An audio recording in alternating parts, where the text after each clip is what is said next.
Hello all. Today I'd like to show you a device I first saw on YouTube, on Atoro 182's YouTube channel. It basically looks like a Blackberry phone, but it's designed to have a microcontroller board plugged into it, specifically a Feather form factor board, or you can plug in a Raspberry Pi Pico if you get an optional Pico adapter for board. I'll include links to Arturo 182's YouTube channel as well as product links from Adafruit, Solder Party, and maybe a couple other sources since this seems to be out of stock fairly frequently. So if we take a look at the device, it's got a power switch in the upper right corner here, and a little light sensor here for detecting ambient light and I guess controlling the brightness of the display. It's got a NeoPixel on the front, and the screen's a 2.6-inch 320 by 240 16-bit color LCD touchscreen. It's got a QWERTY keyboard, 4 function buttons, and a four-way joystick button in the center.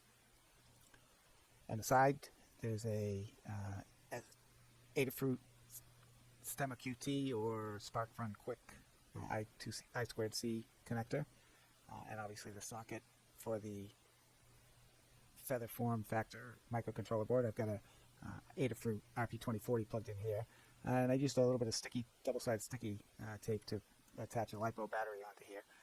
The power is going through the RP2040. The keyboard Feather wing doesn't actually have any power input. It gets its power from whatever board you connect. There's also down, and it's kind of hard to see underneath this battery, but there's a SAM D20 microcontroller on there, which basically handles the keyboard processing, the decoding, the debouncing, and apparently it also acts as a GPIO extender. I think there's some solder pads that you can access for additional GPIO. In terms of software, as usual, Adafruit has excellent support on their website. So if we scroll down a bit here, you can find links to Solder Party, as well as links to some compatible hardware boards, as well as a link to Arduino CircuitPython example code. So if we follow that, you can see they have samples for accessing all the individual components. So if you go up to the documentation link, you can find documentation on all their products, including the FeatherWing.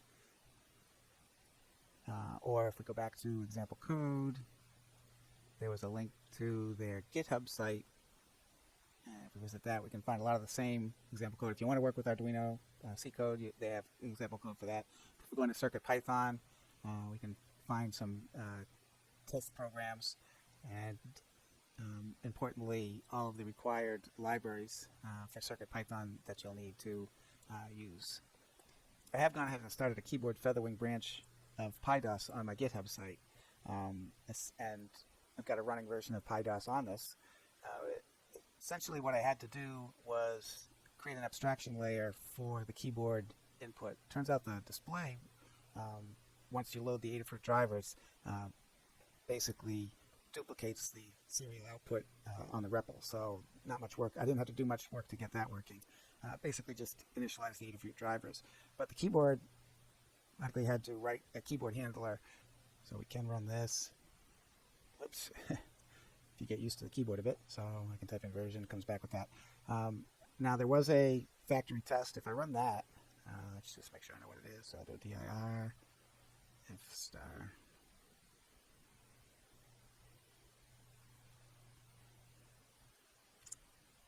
And not plus.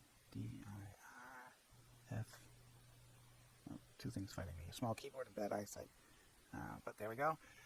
So let's see, factory test underscore. So we'll do factory underscore test. Now, I've only just started working on getting the various hardware components working.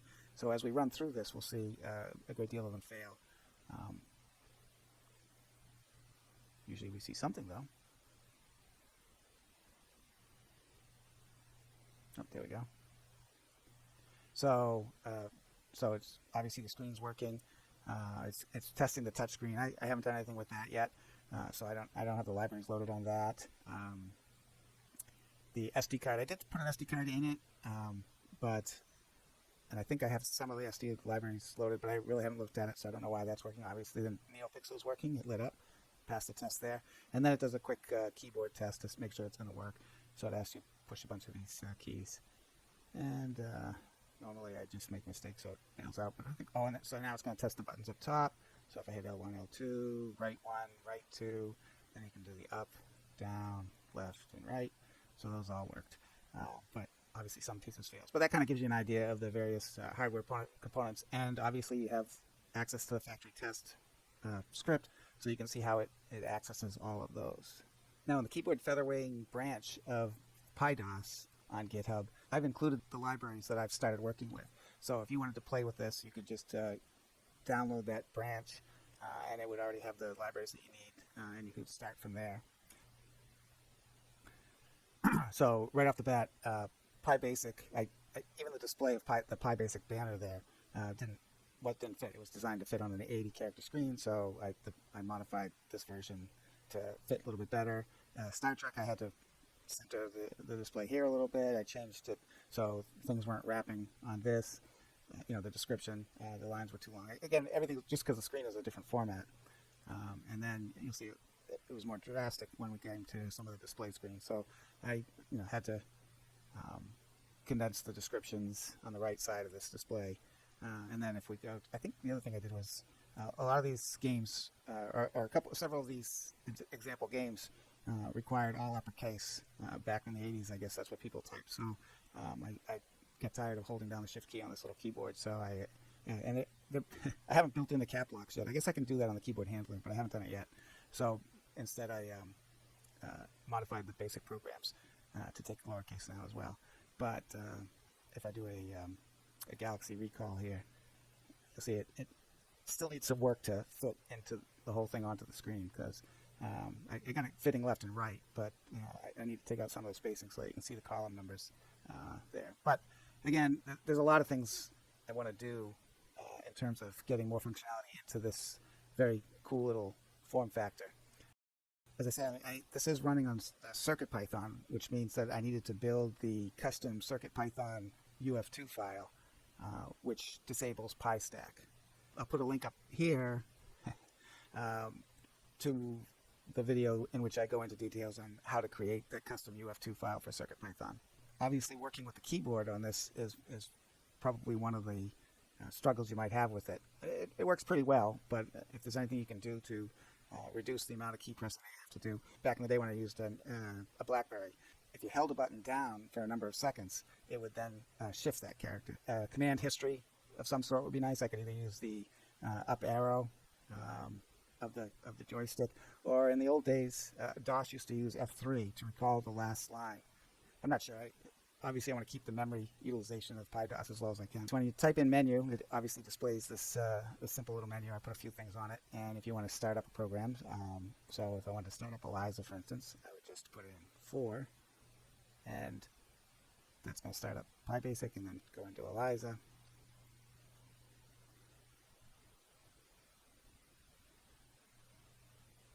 And then I'm just going to say goodbye to her. And exit. And there I am back at the menu again. And this is really a simple routine. If I type out menu.bat, you'll see all it does is types a text file called menu.txt, which is that menu that you see on the screen. And then you create a bunch of batch files. So if I type in read.bat, whoops.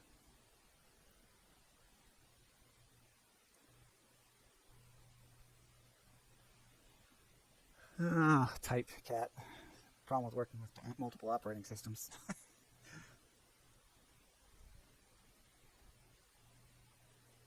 Okay. So all that does is change the directory down to the PyBasic, starts up Star Trek, and then when the controllers pass back to the batch file, it brings you back to the root directory and redisplays the menu. And for the adventure fans, CircuitPython does run Adventure without any problems.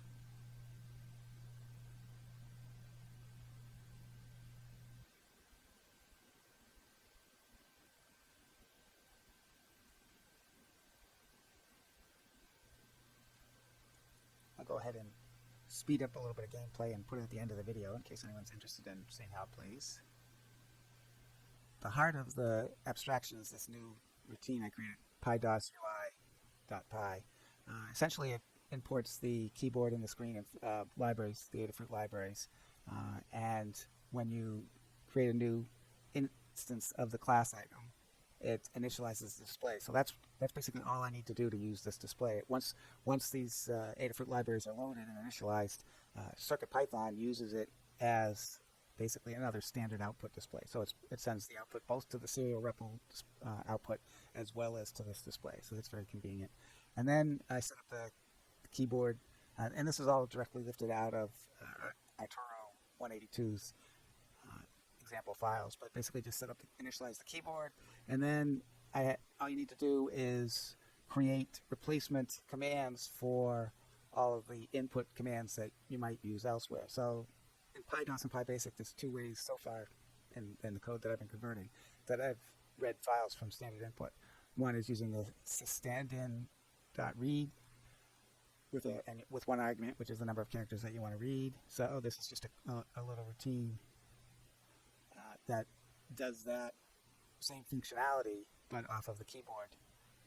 And then the second routine I've got is basically one that replaces just basically a standard input. So what a Python input command will do is display this text, and then whatever is typed in on the keyboard up until the enter key is passed back to the routine. And so this routine basically does that. And if we just go to PyDOS, do I have that? Yeah, here. At the top, we'll see that module is now imported. And then if we go down to where the command line, where a command is accepted, let's just do a search for input. So this is the any key function. So basically, this is looking for someone to press a key, and rather than using the input command, I'm using now the version of input that works with the keyboard. One of the things I've talked about with using CircuitPython is the file system and how you need to toggle it between read-only and read-write. So I thought this time I'd go ahead and demonstrate that whole process. If we take a quick look at the root directory here,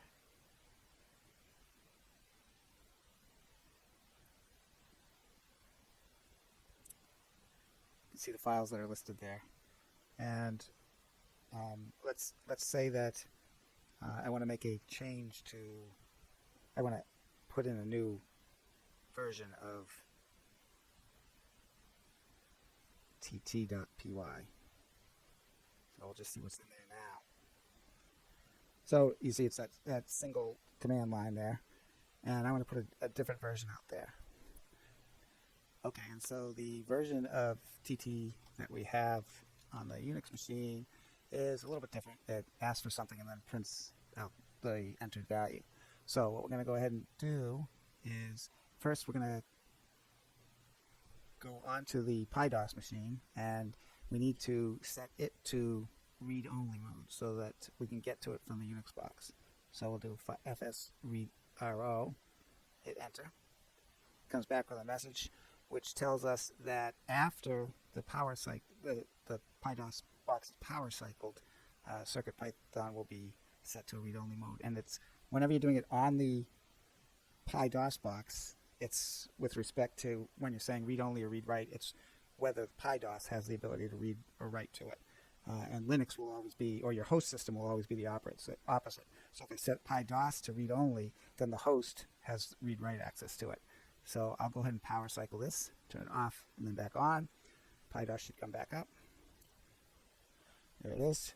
And now, if I go back to the Linux machine, and I do a copy command, and CircuitPython on Linux mounts as in the media folder to a Py directory and then to CircuitPython, but I want to copy to that. So I want to copy tt.py to media, Py, CircuitPython, and that's where I want it to go.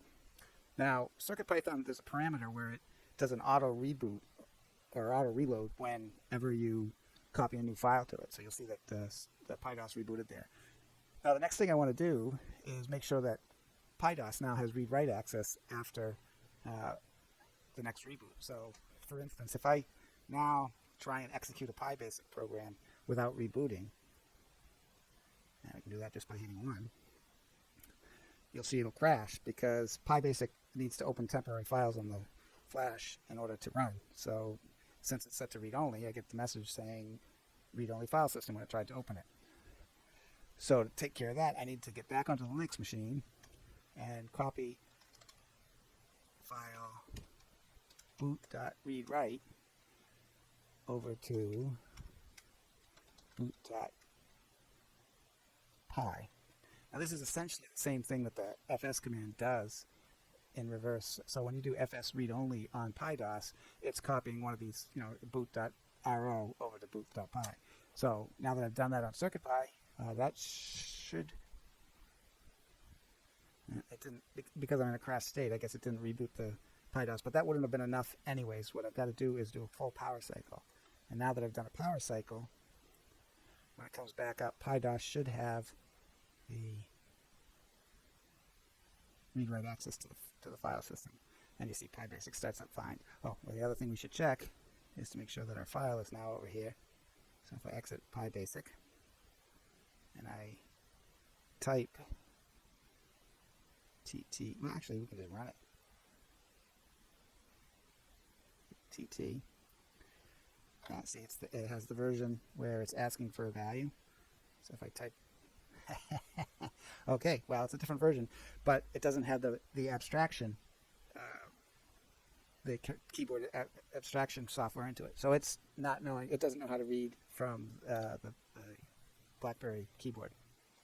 Interesting, as long as we, in this boat, show you the other thing you can do from Linux, and that is, I've got a command here. Let's type out, oh, not type, cat connect CircuitPython. Basically what this does is connects to the CircuitPython machine using a Minicom terminal window. So let's go ahead and do that.